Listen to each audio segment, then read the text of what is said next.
Bismillahirrahmanirrahim. Assalamualaikum warahmatullahi wabarakatuh. Insya Allah pada hari ini saya ingin bahas tentang tafsir mimpi, yaitu arti mimpi melihat para nabi dan para rasul menurut pendapat ulama. Yang insya Allah saya ambil dari pendapatnya ulama Muhammad ibnu Sirin. Beliau adalah ulama tabi'in yang ahli dalam tafsir mimpi. Jadi kita langsung saja.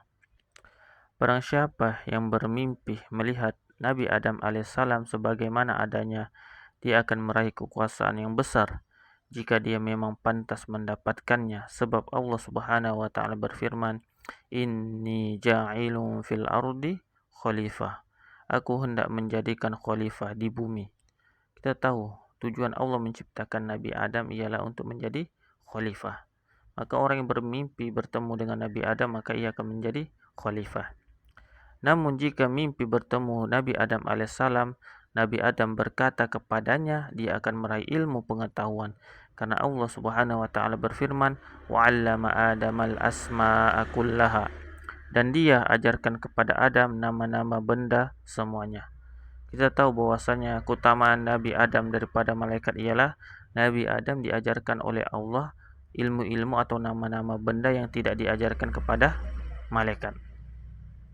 Ada pula yang menakwilkan atau menafsirkan bahwa barang siapa yang mimpi melihat Nabi Adam alaihissalam, dia akan tertipu oleh perkataan sebagian musuhnya, kemudian memperoleh jalan keluar setelah sekian lama. Ini karena kita tahu bahwasanya Nabi Adam itu ditipu oleh iblis untuk makan buah yang diharamkan oleh Allah. Gara-gara itu akhirnya Nabi Adam, istrinya, dan iblis pun dikeluarkan dari surga dan diturunkan ke bumi. Kemudian Nabi Adam pun bertobat, yang mana kita tahu doanya yaitu Rabbana zalamna anfusana dan seterusnya. Kemudian jika mimpi bertemu dengan Nabi Syed alaihissalam, Nabi Syed ini adalah anaknya dari Nabi Adam, ya, pengganti Qabil dan Habil. Dia akan meraih kekayaan dan anak yang banyak serta kehidupan yang menyenangkan. Jika mimpi bertemu dengan Nabi Idris alaihissalam, ia akan dimuliakan dengan kehati-hatian dalam beragama dan dianugerahi husnul khotimah. Jika mimpi bertemu dengan Nabi Nuh alaihissalam, ia akan berusia panjang dan banyak ditimpa ujian dari pihak musuh. Kemudian dia dianugerahi kemenangan atas mereka dan banyak bersyukur kepada Allah Subhanahu wa taala. Kemudian jika bermimpi bertemu dengan Nabi Hud atau dengan Nabi Saleh alaihissalam, dia akan dianggap dungu oleh musuh-musuhnya dan mereka menguasainya dengan zalim. Kemudian Allah Subhanahu wa taala menganugerahkan kemenangan atas mereka. Barang siapa yang bermimpi bertemu dengan Nabi Ibrahim alaihissalam, insya Allah akan dianugerahi kemampuan untuk beribadah haji. Dan ada juga yang menakwilkan bahwa dia akan ditimpa gangguan yang berat dari penguasa. Lalu Allah Subhanahu wa taala menolonginya dalam menghadapi musuh-musuhnya dan melimpahinya dengan nikmat dan memberikannya istri yang solehah. Kemudian ada juga yang menakwilkan bahwasanya mimpi bertemu dengan Nabi Ibrahim alaihissalam berarti menyakiti ayahnya. Kita tahu bahwasanya Nabi Ibrahim ini memiliki ayah yang bernama Azar, yang mana Azar ini pencipta patung-patung sembahan kaumnya, yang mana Nabi Ibrahim ini sering menasihati ayahnya ini. Gara-gara itulah akhirnya ayahnya itu marah murka kepada Nabi Ibrahim. Jika mimpi bertemu dengan Nabi Ishak alaihissalam, ia akan ditimpa kesulitan dari sejumlah pembesar atau kerabat. Kemudian Allah Subhanahu wa taala memberikan jalan keluar dan menganugerahinya kemuliaan, kedudukan, berita gembira, dan lahirlah darinya keturunan yang soleh, para raja dan para penguasa. Kita tahu ya bahwasanya Nabi Ishak ini keturunan Nabi Ibrahim, yang mana dari sini nanti banyak lahir para nabi. Begitu juga para penguasa seperti Nabi Yusuf, Nabi Sulaiman, Nabi Daud.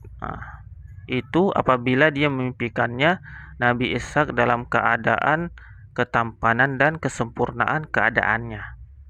Jika dia melihatnya dalam sosok lain, dia akan buta. Nauzubillah min zalik. Jika mimpi bertemu dengan Nabi Ismail alaihissalam, dia akan dianugerahi kebijaksanaan dan kefasihan lidah. Ada yang menakwilnya bahwa ia akan mendirikan masjid dan mendapatkan bantuan dari Allah. Yang mana kita tahu bahwasanya Nabi Ismail membantu ayahnya Nabi Ibrahim untuk membangun Ka'bah. Kemudian ada juga yang menafsirkan bila mimpi bertemu dengan Nabi Ismail alaihissalam, ia akan dibebani perjuangan oleh ayahnya. Kemudian Allah Subhanahu wa taala meringankan bebannya.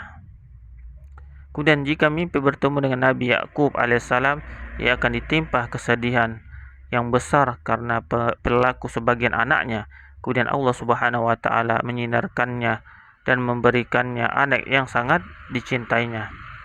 Jika mimpi bertemu dengan Nabi Yusuf alaihissalam, ia akan ditimpa kezaliman, penahanan, kekerasan dari pihak keluarga, dan dituduh berbuat dusta.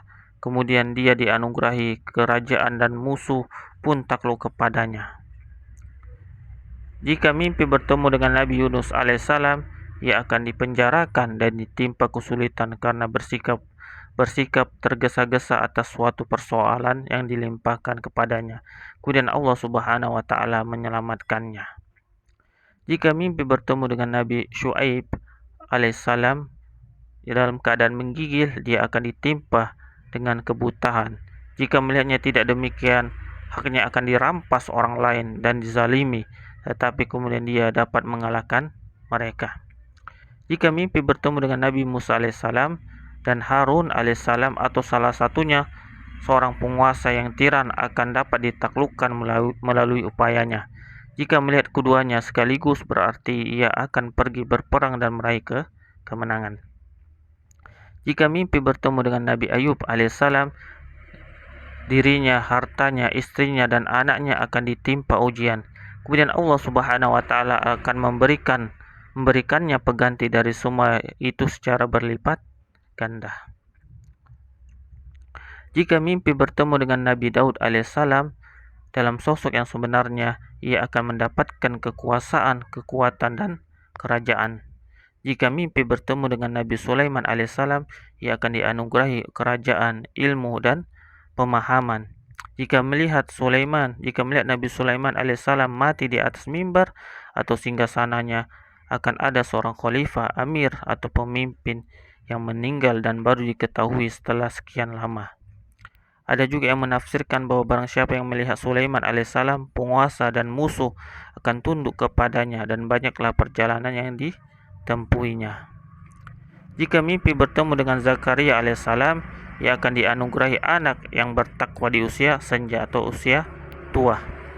Jika mimpi bertemu dengan Nabi Yahya, dia akan diberikan taufik untuk memelihara kesucian diri, melakukan ketakwaan dan penjagaan sehingga ia menjadi tokoh satu-satunya dalam masanya atau di zamannya. Jika mimpi bertemu dengan Nabi Isa, ia akan menjadi orang yang berguna, banyak memberikan keberkahan, banyak memberikan kebaikan, banyak melakukan perjalanan, serta dianugerahi ilmu kedokteran dan ilmu lainnya. Jika seorang perempuan yang sedang hamil mimpi bertemu dengan Nabi Isa alaihissalam, ia akan melahirkan anak yang bijaksana. Jika mimpi bertemu dengan Maryam binti Imran, ia akan meraih kemuliaan dan kedudukan di masyarakat dan meraih segala hal yang dibutuhkannya. Jika perempuan hamil mimpi seperti itu, ia akan melahirkan anak yang bijaksana. Jika perempuan dituduh mesum atau maksiat, ia dapat melepaskan diri dan Allah akan menampakkan kebebasan dari tuduhan. Jika mimpi bersujud kepada Maryam, ia akan berdialog dengan raja dan duduk bersamanya. Jika mimpi bertemu dengan Nabi Daniel alaihissalam, ia akan dianugerahi perolehan harta. Ia akan dianugerahi harta atau pembendarahan harta yang banyak, ilmu, dan juga diberikan ilmu takwil mimpi, dan berhasil mengalahkan penguasa tiran yang semula menguasai dirinya. Ada pula yang menakwilkan atau menafsirkan bahwa dia akan menjadi gubernur. Mimpi bertemu dengan Nabi Khidir alaihissalam menunjukkan kepada kesuburan dan kelapangan setelah sebelumnya ditimpa kekeringan, serta menunjukkan pada kedamaian setelah sebelumnya hinggap ke ketakutan. Itulah tadi tafsir mimpi bertemu dengan para nabi.